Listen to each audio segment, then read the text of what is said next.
Hello guys, welcome back to the channel. In this today's video, I'm going to show you how you can catch the Director Pygmy Octopus with Navy hat in Heartopia game Dreamlight Cinematic Festival event update. Okay, let's get into it guys. To catch this octopus, I would like to recommend you to join the Octo Entertainment event by Fanya. You need to find Fanya and you can start the Octo Entertainment event.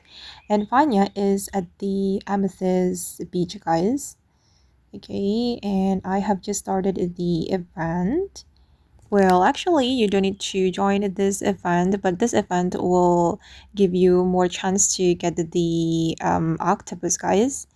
You can actually catch the octopus in the whale sea. Just go to the whale sea and you will find the octopus.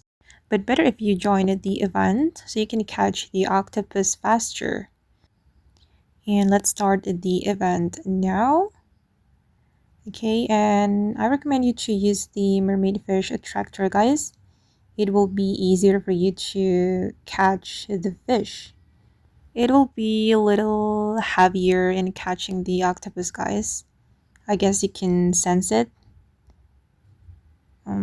Wait, I'm still pulling my tool. Oh, yes, I got the Director Pygmy Octopus with navy hat. And okay guys, that's how you can catch the Director Pygmy Octopus with a navy hat in How to Play Game Dreamlight Cinematic Festival event update. I hope this video will be useful for you. Thank you so much for watching and bye!